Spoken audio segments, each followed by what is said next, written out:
Hey everyone, and welcome. Today we are going way back to 1893, to the legendary Chicago World's Fair. Now, this wasn't just about Ferris wheels and new inventions, oh no. This was the final spectacular battleground where the entire future of electricity, and really the future of our modern world, was going to be decided. I mean, really think about that for a second. What if everything could change in one place at one time?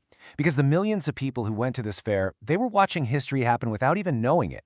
They were witnessing the last act in a bitter war of technology that would dictate how every city, every home, and every factory was going to be powered for the next 100 years and beyond. All right, so let's set the stage for our first act, the War of Currents. This wasn't a war fought on a battlefield with soldiers. It was a war fought with incredible ideas, radical inventions, and two of the sharpest minds of the era locked in a pretty nasty rivalry. So, in one corner, you had the celebrity inventor, Thomas Edison. He was backing his system, direct current, or DC.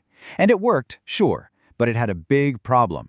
Its voltage couldn't really be changed. That meant it lost power fast, and you'd need a power station on practically every street corner. And in the other corner, you had George Westinghouse and the absolute visionary, Nikola Tesla, with their game-changing alternating current, or AC. Now, AC's voltage could be cranked up or down, which meant it could travel for hundreds of miles with almost no power loss.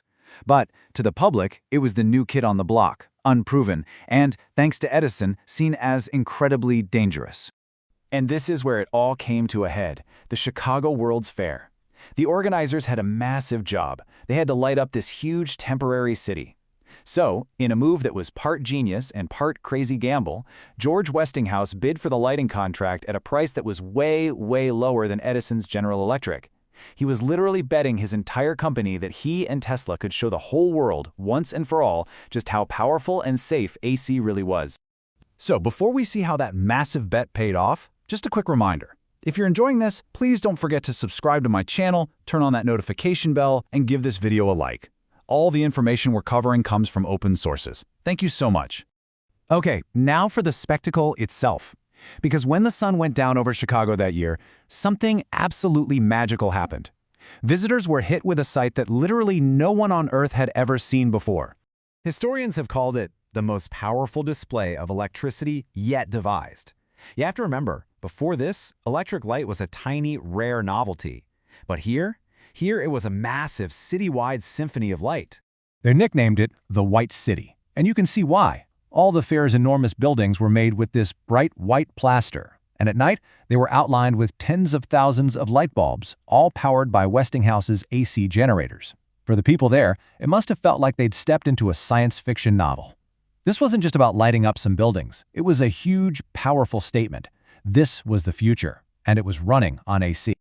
And who was the audience for this incredible demonstration? Get this, over 27.5 million people. To put that in perspective, that was about a quarter of the entire population of the United States at the time. The whole world was watching. But believe it or not, the jaw-dropping White City was just the opening act. The real star of the show, the main event, was happening inside the Westinghouse Pavilion. That's where Nikola Tesla himself was putting on a performance that looked less like science and a whole lot more like sorcery. You see, Tesla was a guy who was described as being so far ahead of his time that the best of us then mistook him for a dreamer. And at this fair, he was about to show everybody exactly what those dreams look like when they came to life. Inside that pavilion, Tesla, who was a total showman, took center stage. He wasn't there just to give some boring lecture about his technology. No. He was there to blow people's minds, to mystify them, and to convince every single person that AC wasn't something to fear, but something to get excited about. One of his most famous tricks was called the Egg of Columbus. He'd place a copper egg inside a device, and then, without touching it at all, he'd make it stand up on its tip and spin like crazy.